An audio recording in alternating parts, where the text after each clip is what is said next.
So I've had 3 tough losses in a row.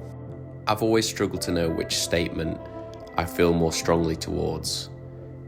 Hating losing or loving winning. But I can tell you at the minute, I hate losing.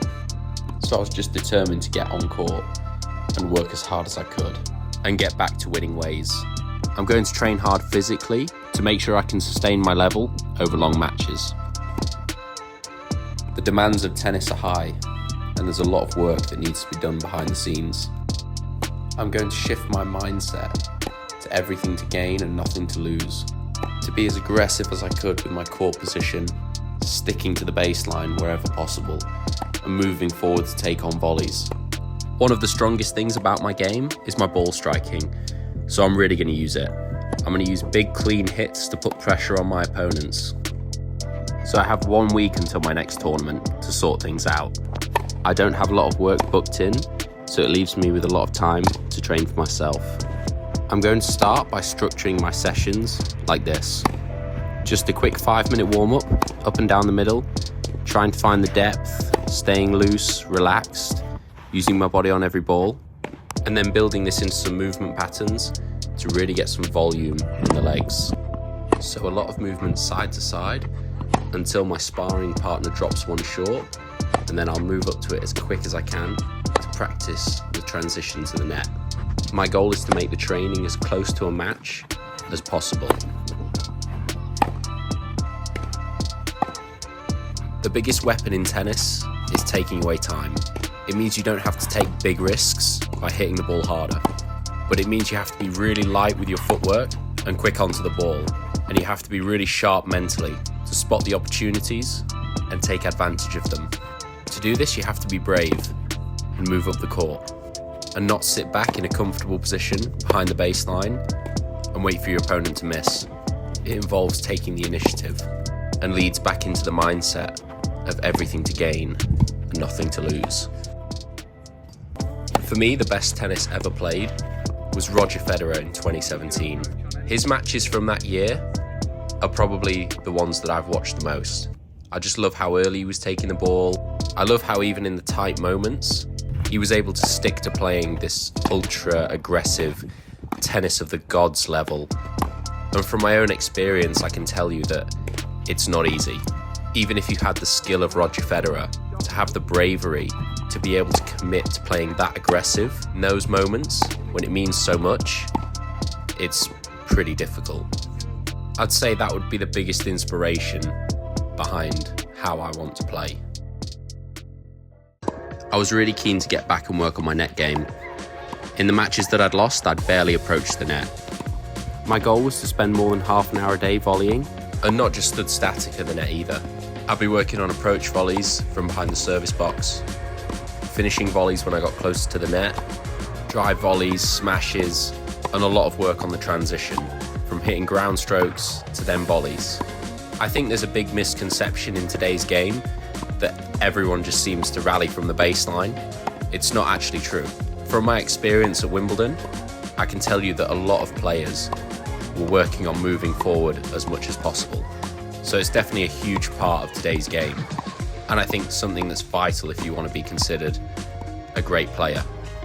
I forgot serve and volley. I'm going to add that in too. I've got a big serve. I may as well use it.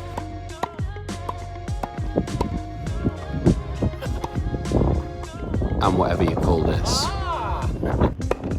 So the passing shots. It's not something I've worked on a lot in my game, so I'm keen to see if working on them has quite a big impact.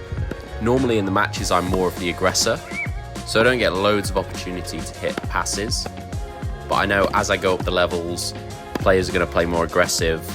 It's probably going to be a bit of a key factor.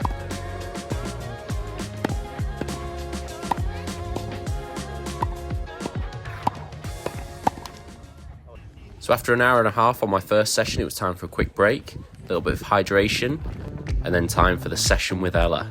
And for those asking, yes, she's back. I'm very lucky that at the minute she's got the patience to help me out. We'll see how long it lasts. So the sessions that I do with her often last around 45 minutes to an hour. It's a really good time just to work on fitness. So we have 30 balls in the bucket, And we'll do drills like 10 sprints side to side, then 10 balls side to side. I find that doing the fitness on the court is the most effective way to do it. I remember going through a whole pre-season block of 4 weeks, and these are the only types of exercises that I would do. And stretching, of course. But it was the fittest that I'd ever felt. It was the best I'd ever felt moving. And I actually went on after that to have the best results that I've had. So I'm not saying don't go in the gym, but definitely look to do your fitness on the court as well. So this is a bit of a fitness drill into a movement drill, just working on moving around that backhand, taking on the forehand, just another huge part of the game. Taking on the forehand whenever you can, opens up more angles, puts more pressure on the opponent. Enough said. And to be honest, if you didn't listen to anything I just said and you were looking at Ella dressed as a giant blueberry, I wouldn't blame you. So interestingly enough, Ella's added her own rules to my training. So every ball that I miss in the net, depending on which exercise we're doing, is a forfeit. So it'll either be something like 10 press-ups for one ball in the net, 10 split jumps, 20 crunches, which I actually quite like. It adds quite a good dynamic to the training. Also keeps it fun and pretty difficult.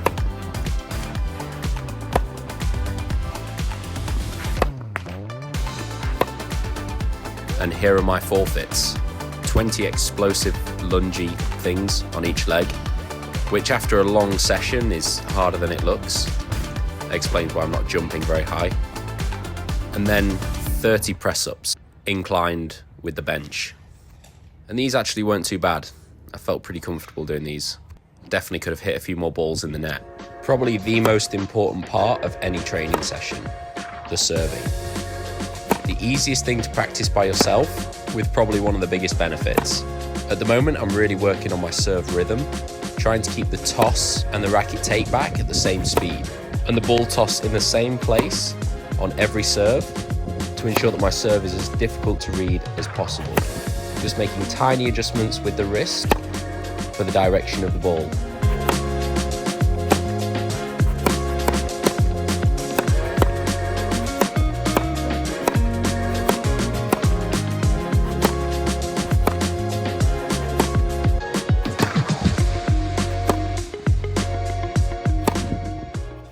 Nutrition time. Now I'm going to do a longer video on nutrition in the future, but I tend to eat quite a lot of good food.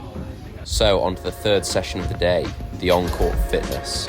Now I decided to do this in the bubble, which was 35 degrees and humid AF. Now the reason why I wanted to train in these conditions was because why not? The more ways that I can make my training harder, the better. And I know at some point I'm going to be playing in really hot, humid conditions, so it's always nice to be prepared. When I'm doing my on-court fitness, I like to combine a few different types of exercises. So I like to add in a little bit of skill with the footwork ladder, a bit of flat-out speed with the sprints, and then some explosive power with the plyometrics, the press-ups. Now, I actually really like these courts to train on. I know a lot of people don't like to train on Astro or even play on Astro, but I think for working on your movement, they're pretty good. And because they're pretty slippy, it makes it quite hard to stand up and keep your balance. So yeah, I treat that as another good test.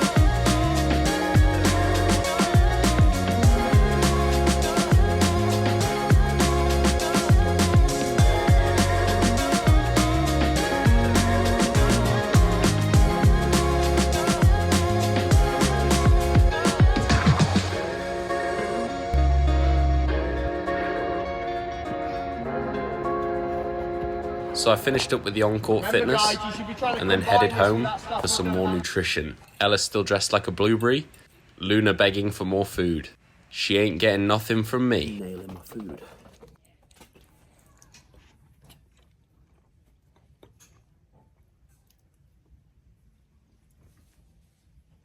So at night, when I've got a little bit of spare time, I'll try and go through a few things in my game that I have written down just to make it extra clear. And don't worry, no one can read my handwriting. Before I go to bed, I like to stretch for a good half an hour to 45 minutes. I feel like it helps my body really relax, and it also impacts my sleep quality. And obviously sleep helps you recover more, helps your training to be more consistently effective and productive. And it also keeps my body together, so I have to do it. Try and ignore the tennis player feet. So that concludes my training for the day. Once again, thank you for watching, and I really appreciate your feedback, so feel free to drop some in the comments below. And I'll see you next time for more tennis content.